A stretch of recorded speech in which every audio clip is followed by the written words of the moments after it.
준호야, 엄마가 급한 일이 생겼어. 몸이 안 좋아서 큰 병원에 갔더니 수술을 해야 한다고 하더라. 이래저래 5천만 원 정도가 드는데 조금만 도와줄 수 있겠니? 그런데 준호가 뭐라고 했는지 아세요? 어머니, 지금 무슨 소리예요? 5천만 원을 어디서 구하라고요? 저희도 빚더미에 앉아서 죽겠는데 애들 학원비, 집 대출, 카드값까지 정말 한 푼도 없어요.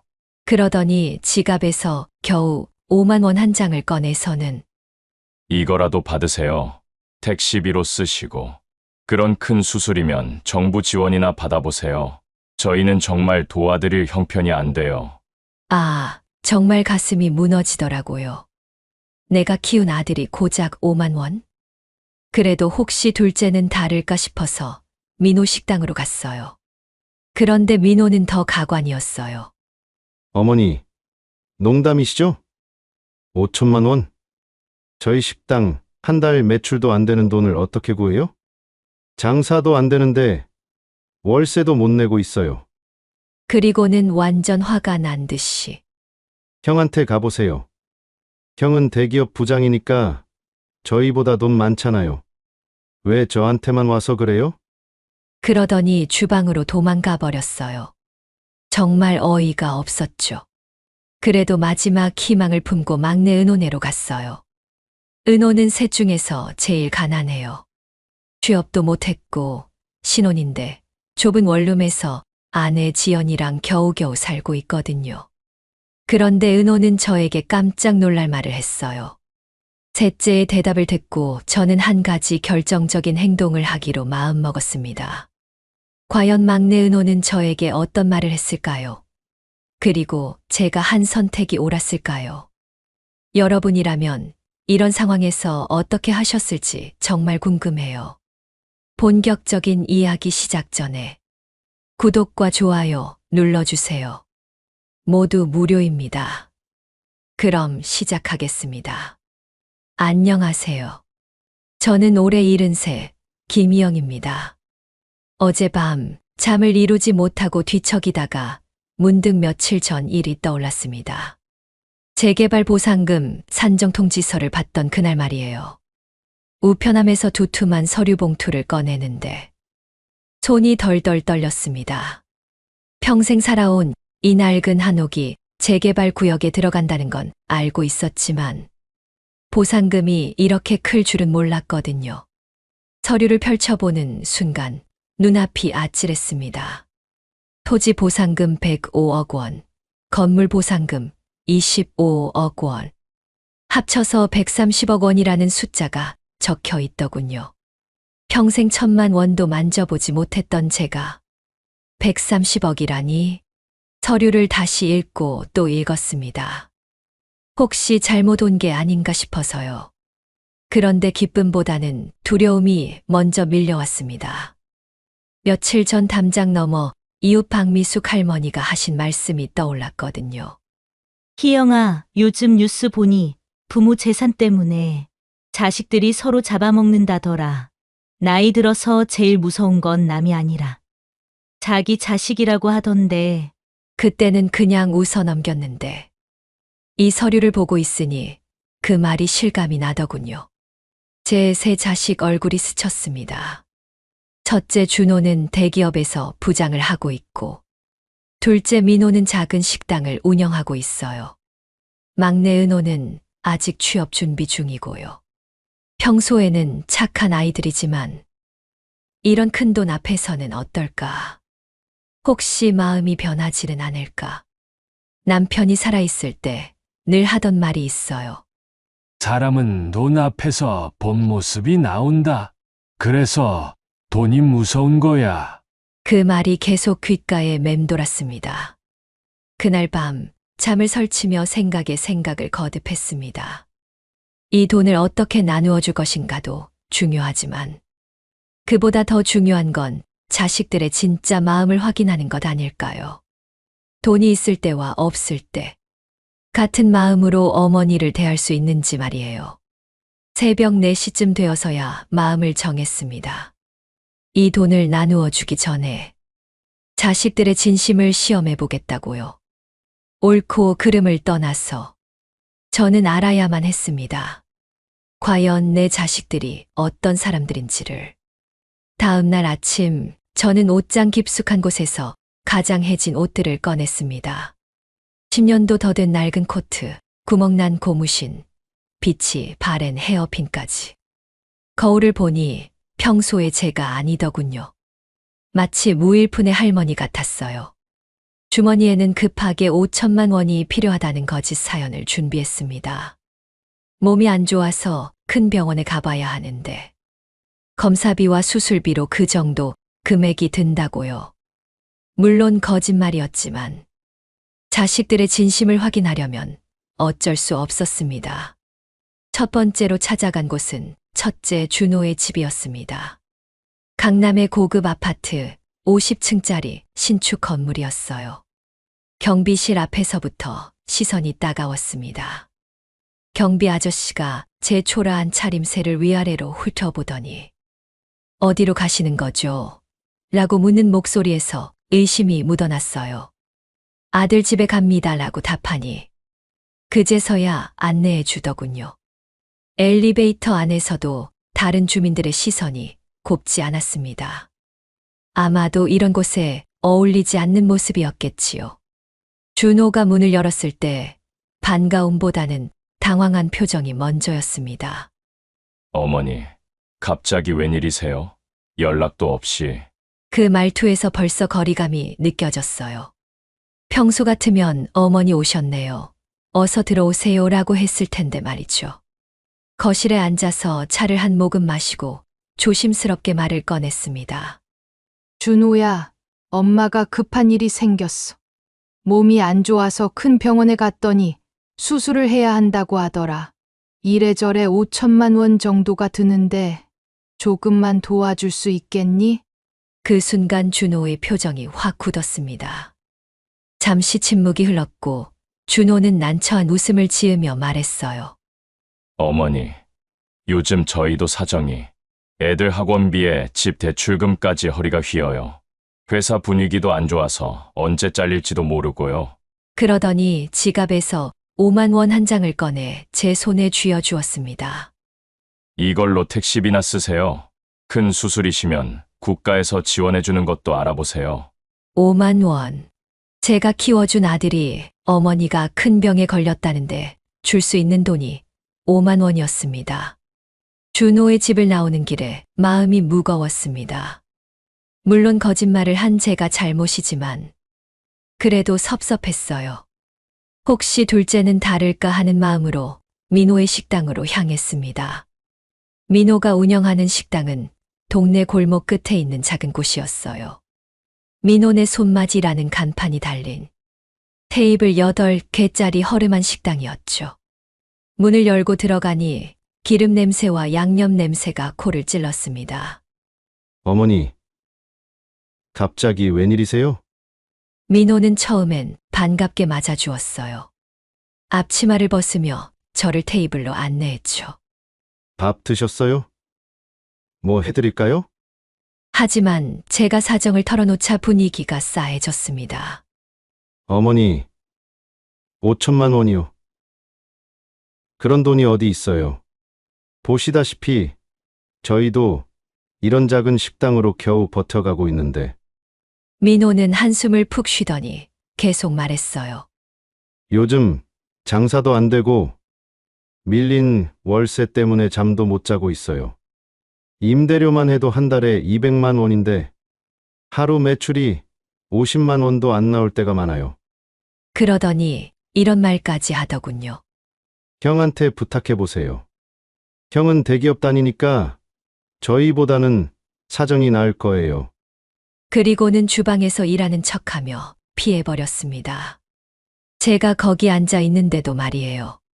식당을 나오면서 더욱 실망스러웠습니다. 형제끼리 서로에게 떠넘기고 어머니의 급한 사정보다는 자신들의 형편을 앞세우는 모습. 물론 정말 어려운 상황일 수도 있지만 그래도 어머니가 큰 병에 걸렸다는데 이렇게까지 냉정할 수 있나 싶었어요. 버스를 타고 막내 은호의 집으로 향하면서 마지막 희망을 걸어보았습니다. 은호는 셋 중에서 가장 어렵게 살고 있어요. 아직 취업도 못했고, 결혼한 지 얼마 안 된 며느리 지연이와 함께 좁은 원룸에서 살고 있거든요. 아마도 도움을 줄 여력은 가장 없을 거예요. 하지만 마음만큼은 다르길 바랐습니다. 원룸 앞에서 벨을 누르니 지연이가 나왔습니다. 어머님, 어떻게 오셨어요? 평소처럼 반갑게 맞아주더군요. 은호도 컴퓨터 앞에서 일어나 저를 반겼어요. 어머니, 무슨 일이세요? 갑자기. 작은 원룸이지만 은호와 지연이는 저를 정성껏 모셨습니다. 따뜻한 차를 끓여주고 방석도 가져다 깔아주고 그 모습을 보니 마음이 좀 누그러졌어요. 제가 사정을 설명하자 은호의 얼굴이 심각해졌습니다. 어머니, 큰 병이시라고요. 어떤 병인데요? 걱정이 가득한 목소리였어요. 지연이도 옆했어. 어머님, 언제부터 아프셨어요? 왜 말씀 안 하셨어요? 라며 안타까워했습니다. 5천만 원이 필요하다고요?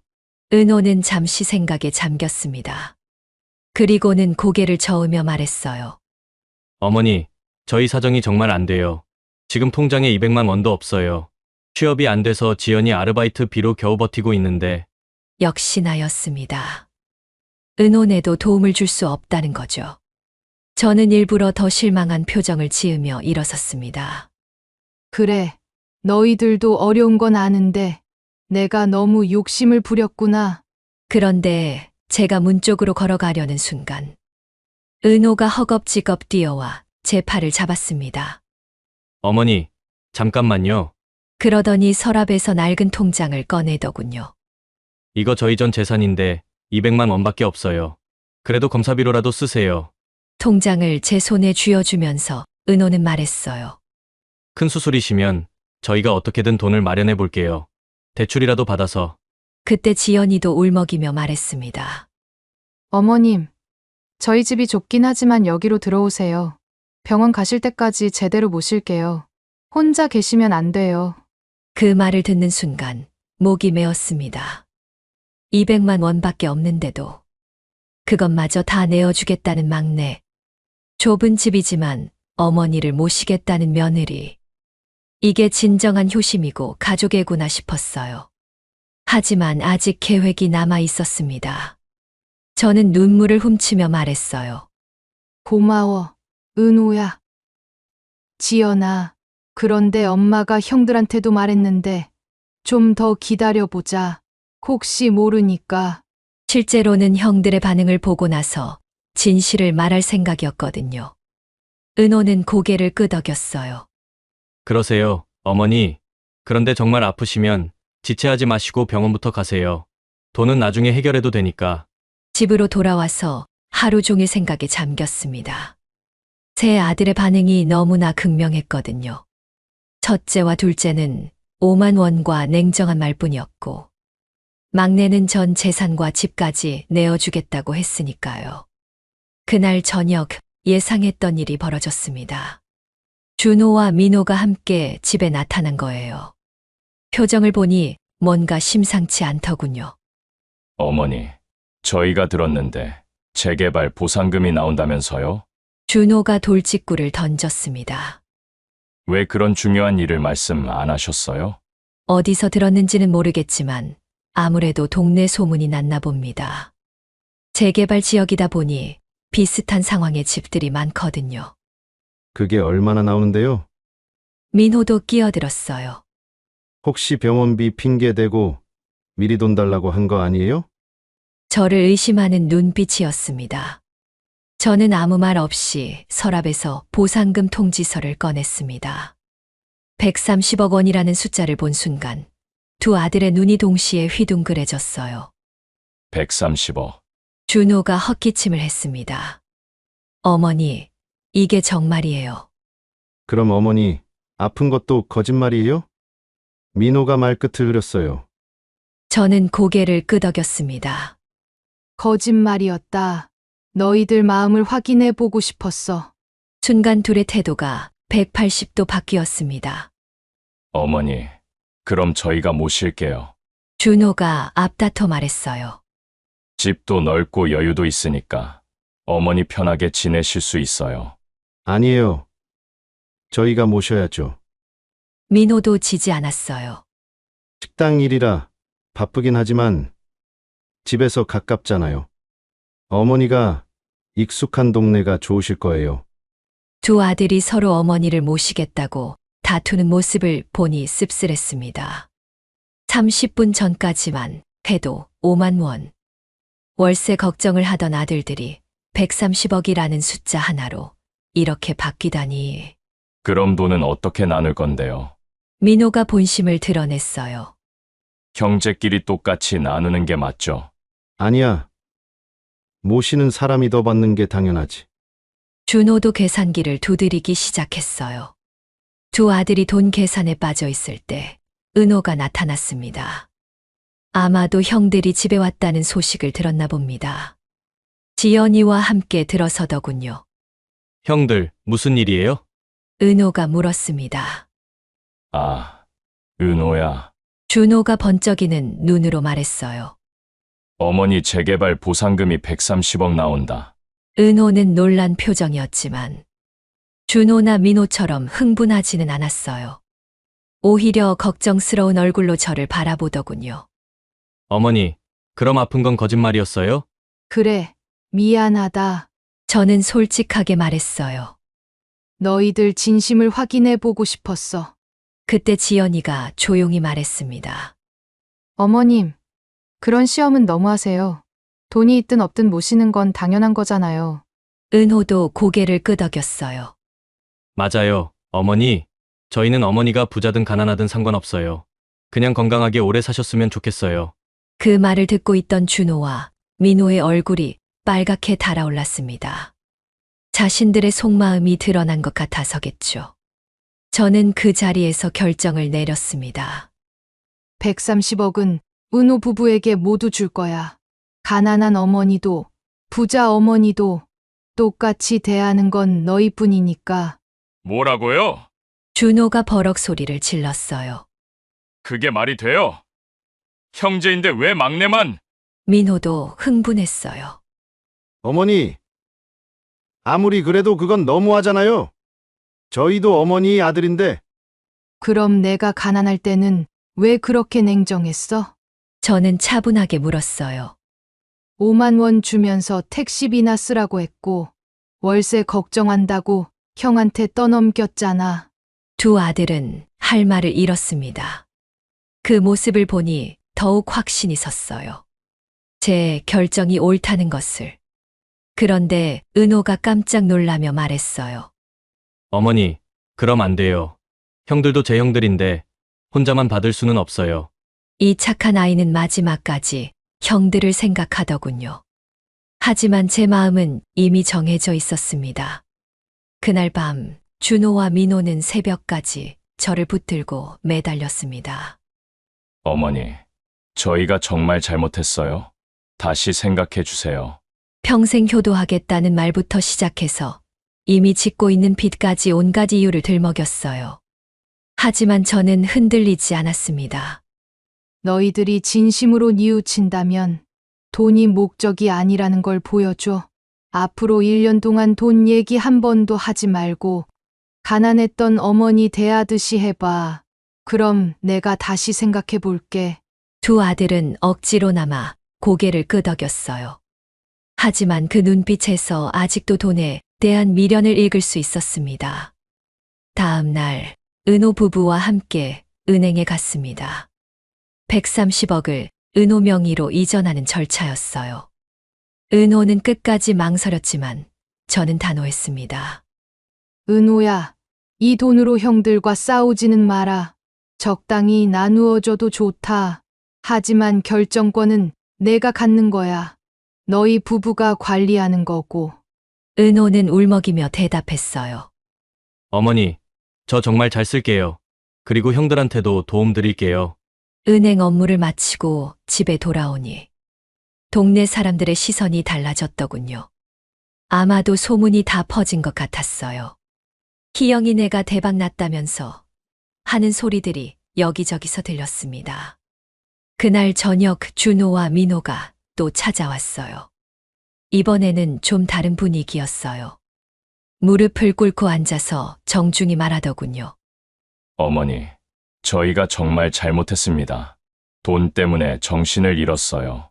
앞으로는 정말 달라질게요. 어머니만 생각하면서 살겠습니다. 말은 그럴듯했지만 아직 진심인지는 알 수 없었어요. 시간이 지나봐야 알 수 있는 일이겠죠. 그로부터 한 달이 지났습니다. 놀랍게도 준호와 민호가 정말 달라졌어요. 이틀에 한 번씩은 안부를 물어왔고 작은 반찬이라도 해서 가져다 주었습니다. 준호는 회사 일이 바쁜데도 주말마다 찾아와서 집 청소를 해주고 민호는 식당에서 만든 음식을 자주 가져다 주었어요. 처음에는 혹시 돈 때문에 하는 신용인가 싶었는데 시간이 지나면서 진심이라는 걸 알 수 있었습니다. 어느 날 준호가 이런 말을 하더군요. 어머니, 그동안 정말 죄송했어요. 돈에 눈이 멀어서 정작 중요한 걸 놓쳤네요. 어머니가 건강하게 계시는 게 제일 소중한 건데. 민호도 마찬가지였어요. 어머니, 덕분에 정신을 차렸어요. 장사가 힘들어도 가족이 있으니까 할만해요. 돈보다 가족이 먼저라는 걸 깨달았어요. 두 아들의 변화를 보면서 저도 마음이 누그러졌습니다. 사람은 변할 수 있구나. 실수를 깨닫고 뉘우치면 얼마든지 다시 시작할 수 있구나 싶었어요. 은호는 어떻게 지내고 있을까요? 130억이라는 큰 돈을 받았는데도 생활은 여전히 소박했어요. 좀 더 좋은 집으로 이사는 갔지만 그리 크지도 않고 번화가도 아닌 조용한 곳이었어요. 어머니, 저희는 이 정도면 충분해요. 너무 큰 집에 살면 오히려 불편할 것 같아요. 지연이의 말이었어요. 은호도 취업 준비를 계속하고 있었어요. 돈이 있다고 놀고 먹을 수는 없잖아요. 하고 싶은 일을 찾아서 열심히 살고 싶어요. 그리고 형들에게도 조금씩 도움을 주고 있었어요. 준호의 집 대출금 일부를 도와주고 민호의 식당 월세도 몇 달치 미리 내어주었죠. 하지만 큰 소리 내지 않고 조용히 가족이니까 당연하다는 듯이 말이에요. 형들이 달라지셨어요. 은호가 어느 날 말했어요. 처음에는 미안해하면서도 어색해 하셨는데 이제는 정말 진심으로 대해주세요.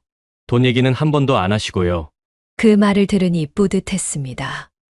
제가 한 시험이 결국은 온 가족에게 좋은 결과를 가져다 준 것 같아서요.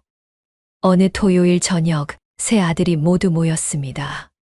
준호가 회사 일을 일찍 마치고 왔고 민호는 식당을 일찍 정리하고 음식을 가져왔어요.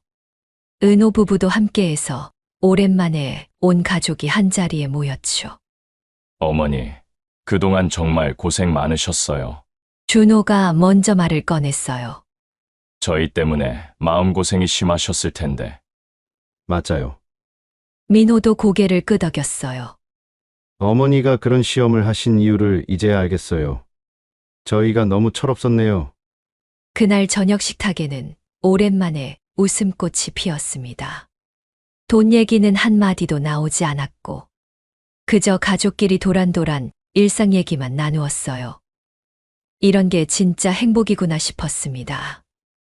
몇 달이 더 지나면서 저는 새로운 사실을 깨달았습니다. 돈이 있든 없든 진정한 부자는 따뜻한 마음을 가진 사람이라는 것을요. 은호 부부는 130억이 있어도 여전히 겸손하고 착했어요. 동네 어려운 이웃들을 도와주기도 하고 복지관에 기부도 하고 있었죠.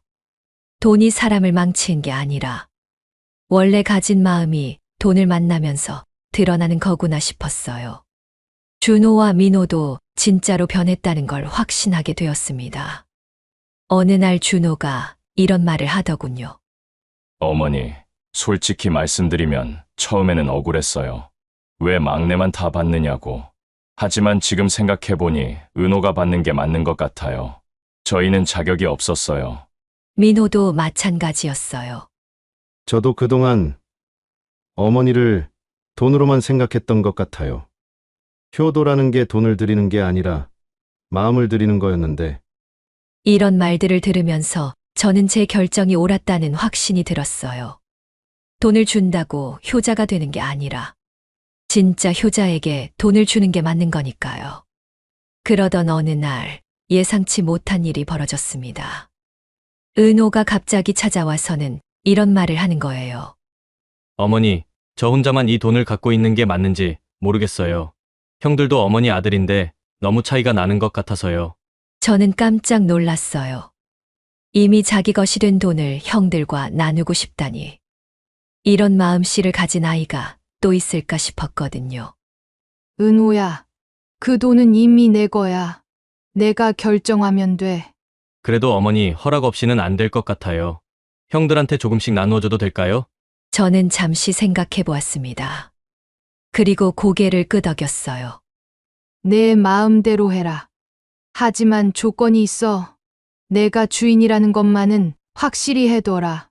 그렇게 해서 130억 중 일부를 형들과 나누게 되었습니다. 은호가 각자에게 10억씩 주었어요. 나머지 110억은 자신이 관리하기로 했고요. 놀라운 건 준호와 민호의 반응이었어요. 예전 같으면 왜 이것밖에 안 줘? 라고 했을 텐데. 이번에는 고맙다, 은호야. 형들이 미안하다라고 하더군요.